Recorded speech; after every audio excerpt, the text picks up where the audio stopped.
नवासाए रसूल की शहादत के बाद औलाद रसूल को कैद किया गया। नबी की बेटियों को बेपर्दा करके कूफे और शाम की तरफ ले जाया गया। आगे आगे फौजे यजीद नाचती हुई जा रही है और पीछे पीछे रसूल अल्लाह की बेटियां नवासियां कैद होके बेवारिस व मददगार होके चल रही हैं। फौजे यजीद के हाथ में तमाम शहीदों के कटे हुए सर थे और वहाँ बगैर सर के जमीन करबला पे लाश बिखरे हुए थे। तारीख ने कह दिया कि बगैर कफन और दफन के 3 दिन तक रसूल अल्लाह के खानदान की लाशें जमीन करबला पे बिखरी हुई थी।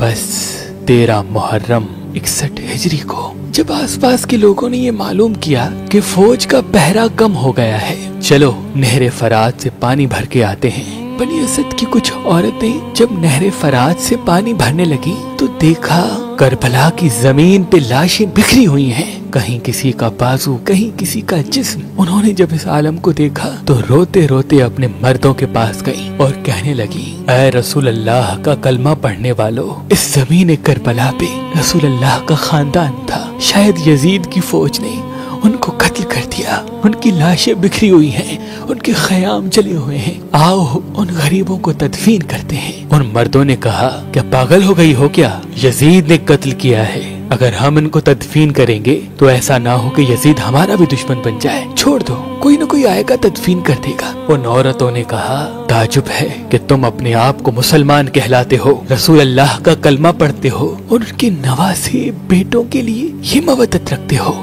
क्या कहा था रसूल अल्लाह ने कि मैं अजरे रिसालत कुछ नहीं मांगता सिवाय इसके कि मेरी आल से मोहब्बत करो, मवद्दत करो। अगर तुम नहीं जाते न जाओ, हम जाएंगे रसूल अल्लाह के नवासे को तदफीन करने। बात जब यहाँ तक पहुँची तो उन मर्दों में से कुछ की गैरत जाग गई और वो औरतों के साथ जमीन करबला पहुँचे।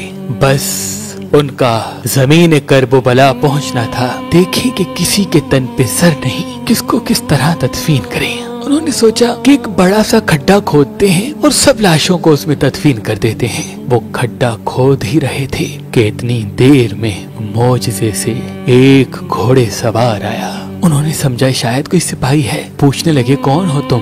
वो घोड़े सवार रो के कहने लगा, मैं रसूल अल्लाह के नवासे का बेटा अली ज़ैनुल आबदीन हूँ। उस जवान को देख के सबकी आंखें भर आईं। इमाम ज़ैनुल आबदीन ने रसूल अल्लाह की अबा बिछाई और जमीन करबला से इमाम हुसैन अलैहिस्सलाम की लाश को चुनना शुरू कर दिया। कहीं से इमाम हुसैन की उंगली मिलती है, कहीं से इमाम हुसैन के जिस्म का कुछ हिस्सा मिलता है, कहीं से पाँव मिलते हैं, कहीं से कंधों का गोश्त मिलता है।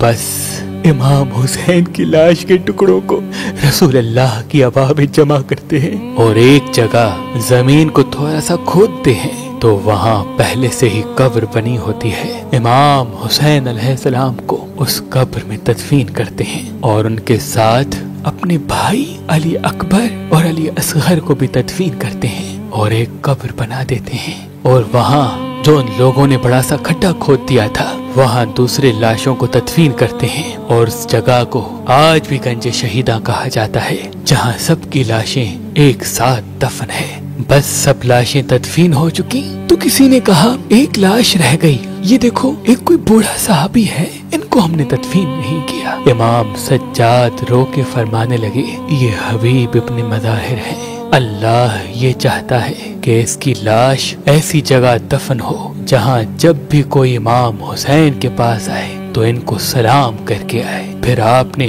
जनाबे हबीब को तदफीन किया। सब जाने लगे तो इमाम सज्जाद ने कहा, रुको, एक लाश रह गई। लोगों ने कहा, अभी तो कुछ नजर नहीं आता। इमाम सज्जाद ने फरमाया, आओ नहर फरात की तरफ। जैसे ही जाने लगे एक बाजू नजर आया और थोड़ा आगे बढ़े दूसरा बाजू नजर आया। बस थोड़ा आगे ही चलना था तो जनाब अबुल फजल अब्बास सलमदार की लाश नजर आई। जनाब गाजी अब्बास को उसी जगह तदफीन कर दिया जहाँ वो घोड़े की जीन से जमीन पे आए। आज भी कब्र अब्बास और कब्र हुसैन एक दूसरे के आमने सामने हैं। सलाम हो रसूल अल्लाह के कुनबे पर, सलाम हो रसूल अल्लाह के फर्जंद पर, सलाम हो उन गरीबों पर जिनकी लाश 3 दिन तक बेगौर कफन रही।